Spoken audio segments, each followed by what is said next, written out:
Mối quan hệ mới của Triệu Lệ Dĩnh bị phát hiện.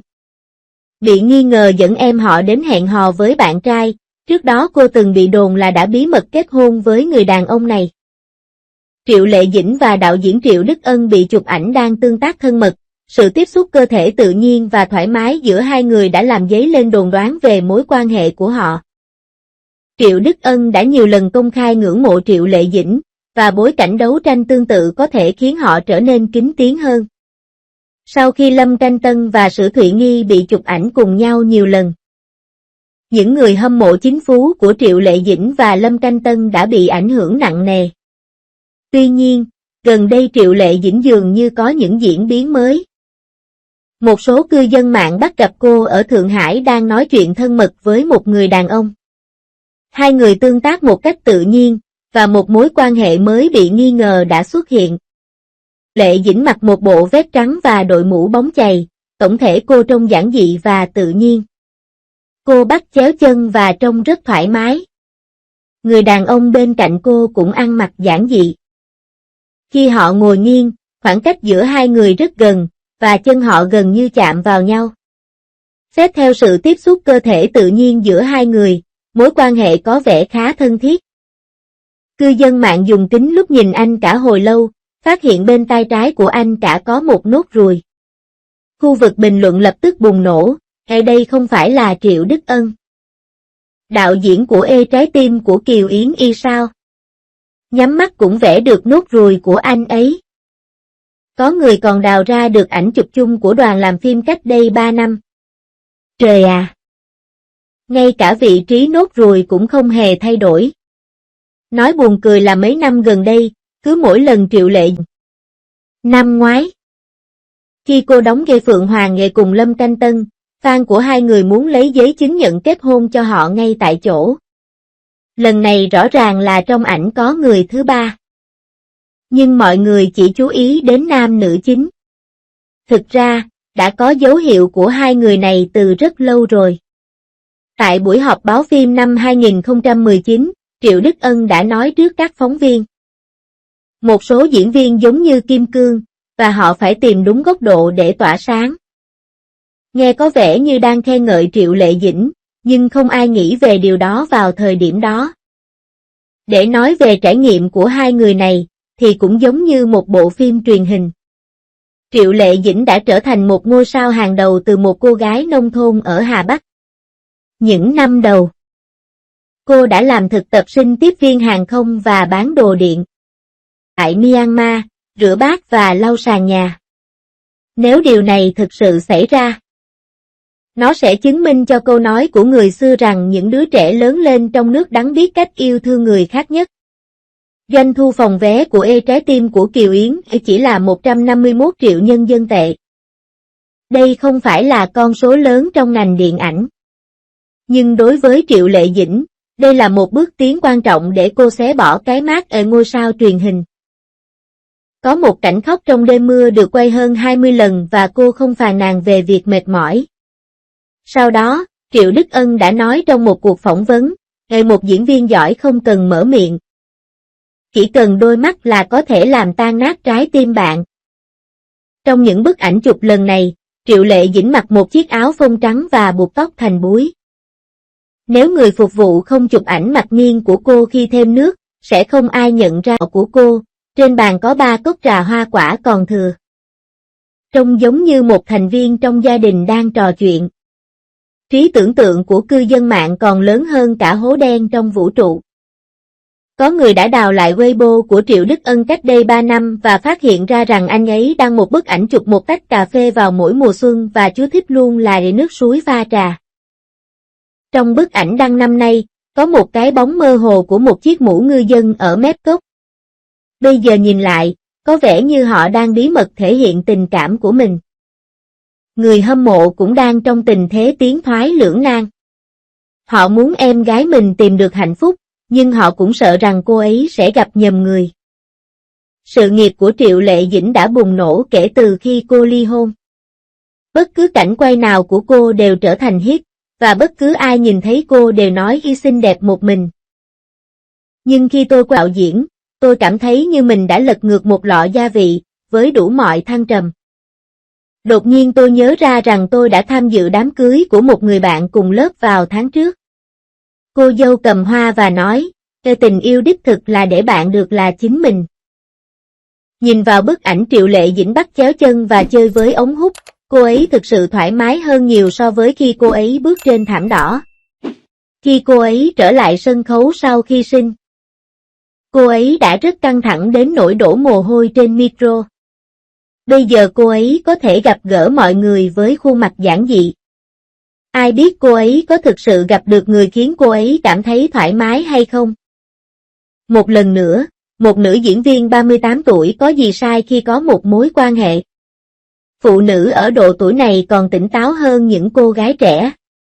Giống như người hàng xóm của tôi, Vương Kiệt, đã ly hôn, một tiệm làm đẹp. Năm ngoái, cô ấy đã gặp một huấn luyện viên thể hình và đăng giấy chứng nhận kết hôn của mình lên WeChat Moment, kể chúng ta là mối quan hệ người lớn. Đừng hỏi về quà tặng hay của hồi môn. Điều thú vị là thái độ của Triệu Đức Ân. Khi một phóng viên hỏi về áp lực phòng vé trong quá trình quảng bá phim, anh ấy vẫy tay vui vẻ. Không sao miễn là tôi có thể thu hồi vốn đầu tư. Tôi không in tiền. Sau đó, khi bộ phim được chọn vào danh sách rút gọn cho một liên hoan phim nước ngoài, anh ấy đặc biệt cảm ơn Triệu Lệ Dĩnh. Cô ấy khiến tôi tin rằng giao thông và sức mạnh có thể cùng tồn tại. Nghe có vẻ thực tế hơn nhiều so với Khi Anh Yêu Em. Xem qua lịch trình của cả hai.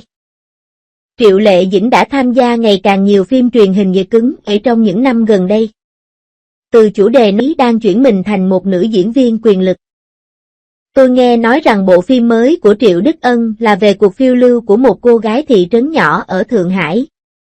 Tờ khai ghi là 10 năm trôi dạt Thượng Hải. Không ai tin rằng hai người này không ảnh hưởng đến nhau. Mùa đông năm ngoái, tôi tình cờ thấy Triệu Lệ Dĩnh quay cảnh đêm ở Hoành Điếm. Cô ấy cuốn mình trong chiếc áo khoác quân đội và đọc kịch bản trong thời tiết âm 5 độ. Cô ấy thậm chí còn không cầm bình nước nóng do nhân viên đưa, nói rằng cô ấy sợ làm nhăn trang phục.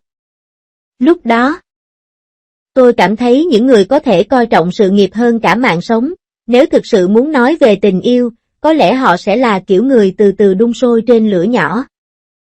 Những người hâm mộ hét lên chính phú sụp đổ, có lẽ đã quên rằng Triệu Lệ Dĩnh chưa bao giờ là một cô gái ngốc nghếch và ngọt ngào trong các bộ phim thần tượng. Từ Lục Chấn đến ông đấu tranh cho vai diễn nào. Trên thực tế, nếu cô ấy thực sự muốn tìm một người bạn đời, có lẽ cô ấy sẽ tìm thấy một người có thể sát cánh chiến đấu. Lần này, cư dân mạng đã khoan dung hơn. Họ không đào sâu vào lịch sử tình yêu của người đàn ông như trước. Thay vào đó, họ khen ngợi anh ấy, ở những người phụ nữ chăm chỉ làm việc là hấp dẫn nhất. Một chị gái độc thân 40 tuổi trong nhóm WeChat của tôi đã nói rất hay, nhìn Triệu Lệ Dĩnh kìa. Cô ấy đã ly hôn và có con, nhưng vẫn bị các em trai và các chú trưởng thành theo đuổi. Một số người hiểu chuyện đã nhắc nhở, nếu cô ấy đang thảo luận về một dự án mới thì sao? Triệu Lệ Dĩnh vừa mới thành lập studio riêng và tin tức về việc cô ấy chuyển sang làm nhà sản xuất đã lan truyền hơn nửa năm.